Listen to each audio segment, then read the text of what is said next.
Hello everyone and welcome. I'm Octopus and today we're gonna talk about the Austin. As you can see, this is basically a tier 10 Atlanta but with some major differences.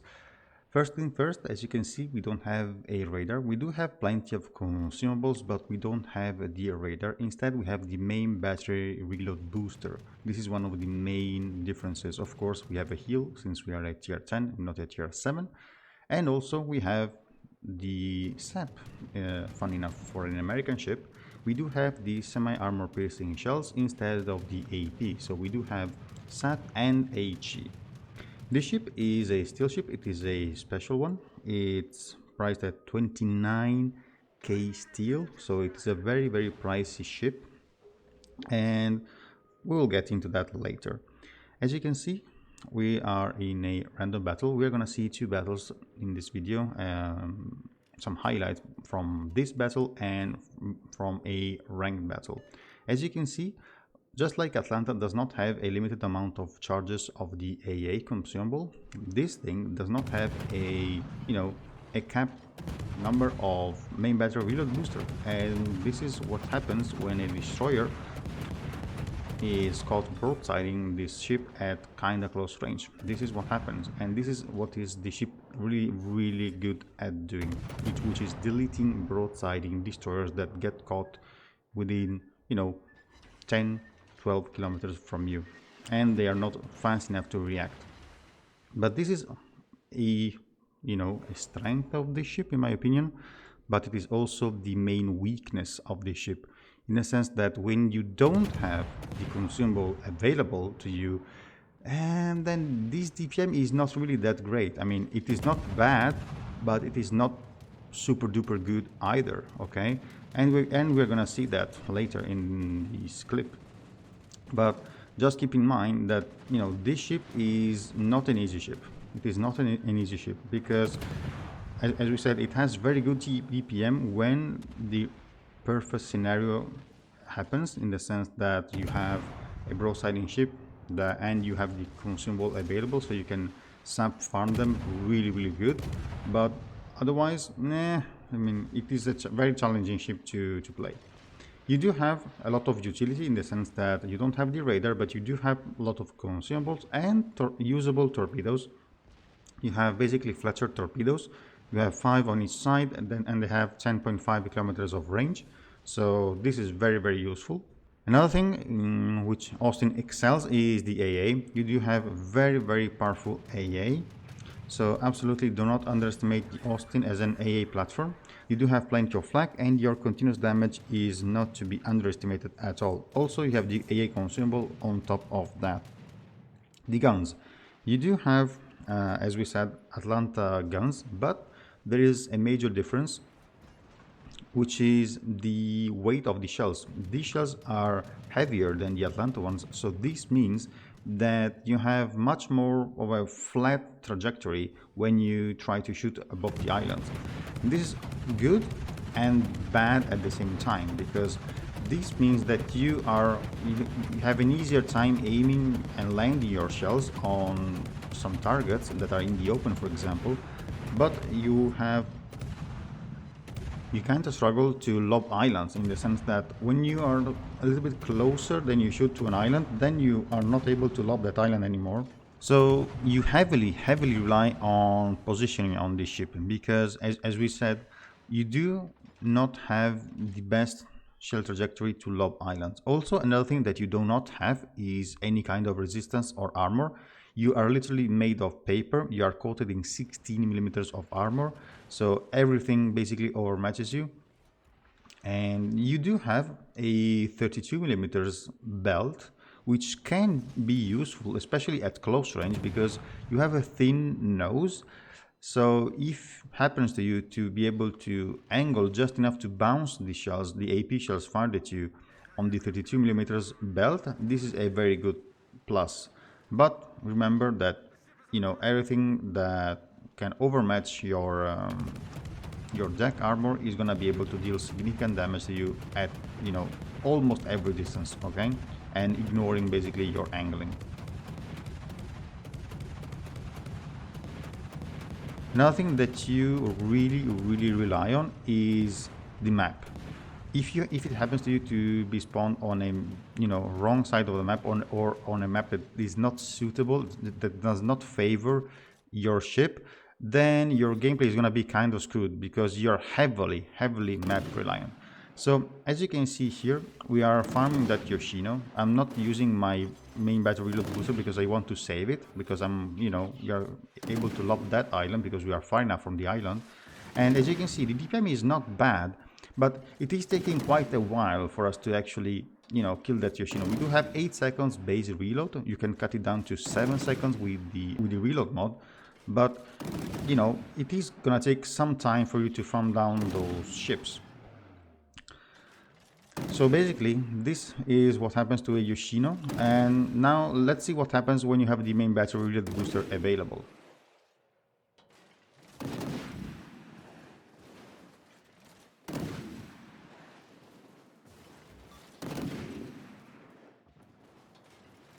So this is the difference. It is basically the difference from day and night from the ship. So having the main battle reload booster leads to this DPM, while you just saw the DPM without the main battle reload booster, how, average it is, I would say.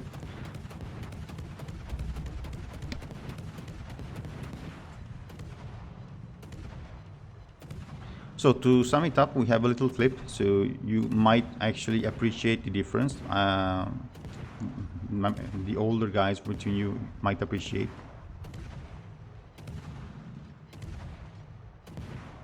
So this is how it feels when you don't have the reload booster available in the Austin.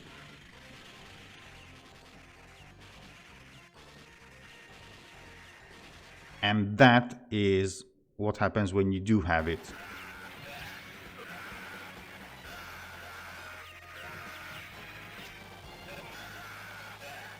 Okay, so another thing that you want to rely on is smokes. In this case, this monitor is willing to throw out a smoke. We are in a ranked battle and we are being charged by a Kerfust, if I'm not mistaken. Also, we have seen basically the sap being used by now, but you do have some decent fire chance as well, so you do not underestimate the Austin also as an HE spamming ship, because it has some potential. You do have 21 millimeters of penetration without IFHE, so you are able to penetrate battleship superstructure.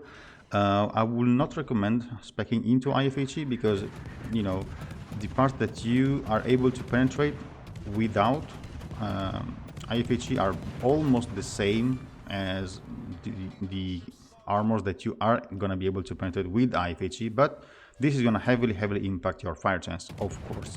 So the SAP on the other hand have 36 millimeters of penetration, which basically means that every cruiser that is coated in 30 millimeters of armor is basically food for you.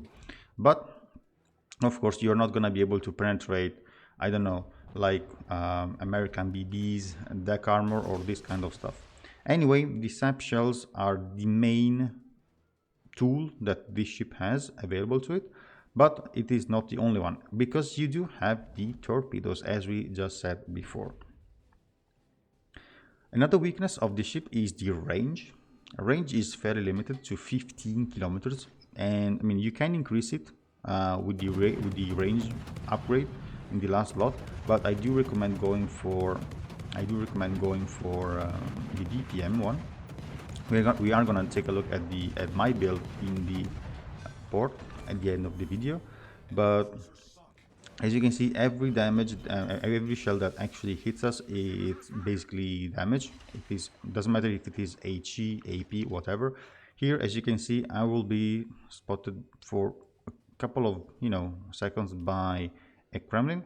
Not angled enough, and this guy is gonna be able to lob the island with some shells. Here they come, and as you can see, even we have a thin armor, we are nothing like a small lens thin armor,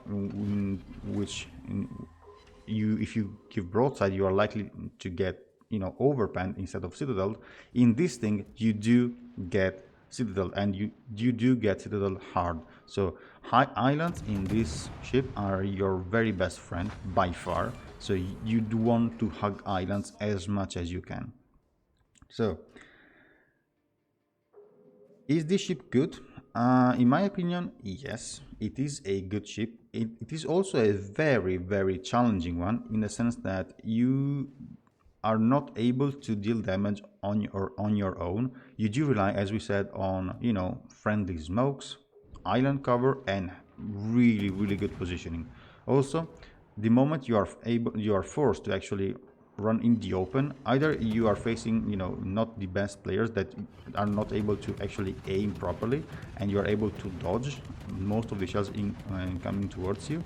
Otherwise, if you get hit in this thing, it is gonna hurt. I mean, you don't bounce almost anything. So talking about BB shells.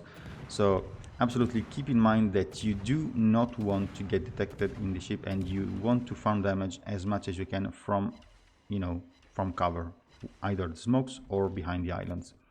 Here in this specific battle, our Yamato is about to die, and we are left in a 2v1 situation against a Kremlin and a Stalingrad. But we are gonna see that playing smart enough, you have some carry potential in this ship. But in my opinion, this ship is the definition of a high skill floor ship, in the sense that only you know the most experienced players are gonna be able to kind of consistently have decent results in the ship. I had many games in which I will be able to deal like 30-40k damage at best, and then I'll die because the team just evaporates. And once you are caught in the open, as we just saw previously, you do get smashed hard in this thing. So absolutely, this is a high skill floor ship, and I think it is overpriced. It is heavily overpriced because it is not worth 29k steel, in my opinion. I mean, it is a fun ship to play. It is a very peculiar and unique one, but not worth absolutely 29k steel, in my opinion. And we are gonna go back to port, and we're gonna take a look at my captain build for this particular ship.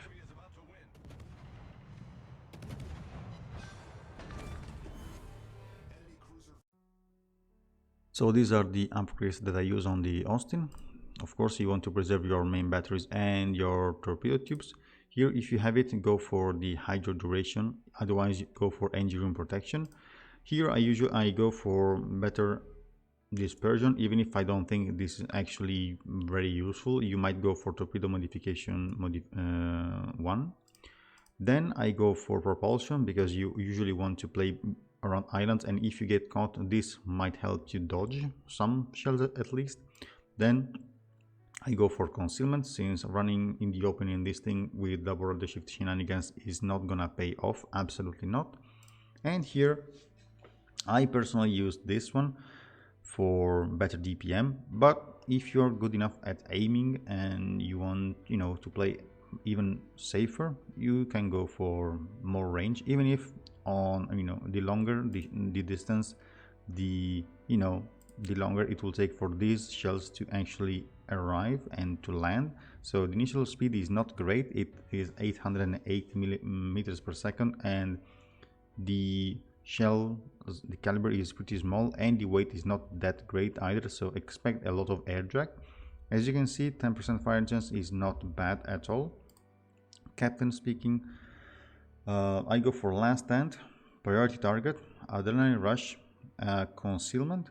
Then you want to go for heavy HE and SAP. This is basically a skill design for Austin, Smolensk, Colbert, these kind of cruisers. So absolutely you do want this extra DPM, because it is basically for free. You don't have any kind of downside in running this skill, because you have 127 millimeters guns. You might go for RPF, or I don't know. I don't know if top grade gunner is actually a decent skill for this kind of ship. I don't think so. So I choose to go for a superintendent, even if this is also debatable how useful this skill is for Austin, because if I mean usually you are not gonna be able to use all of your 5 heals, because as you can see you eat a lot of damage and usually you're not gonna be able to use all of them. But I don't know, I feel like this is still a decent build. So flag wise, you know, the usual stuff: consumable, speed, heal, I would say detonation, fire chance if you want, AA, why not, it is always a good addition. And also if you want to have this to maximize your hydro and defensive AA duration as well, why not, but it is basically the usual cruiser stuff. So final look on the armor scheme. So as you can see, this is 16 millimeters all over the place, but we do have also this armor belt, which is useful to bounce some shells if you're nose in, because if you, I mean, you have a thin profile, so if you angle just enough so the shells are gonna be landing here instead of here, then you do have some chances of you know, bouncing some shells if the enemy player does not know that he has to aim for this part here. Otherwise you're gonna be screwed big time, because the citadel, as you can see, is very high on the water, so you don't have any kind of, you know, waterline citadel or spaced armor, turtleback, whatever. And also the thickness is 95 millimeters, so it is nothing like Smolensk, for example, where the thickness of the citadel is only 70. So you're not gonna eat a lot of overpens, but you are gonna be citadel in this thing once more. That said, to sum it up, a peculiar ship, quite challenging, quite, you know, not potato friendly, absolutely not. So consider taking the ship only if you don't have any other ship available at the moment, in my opinion, because once again, it is not mad, but it is very, very map dependent, team reliant. I mean, you are gonna need a really good positioning to master the ship.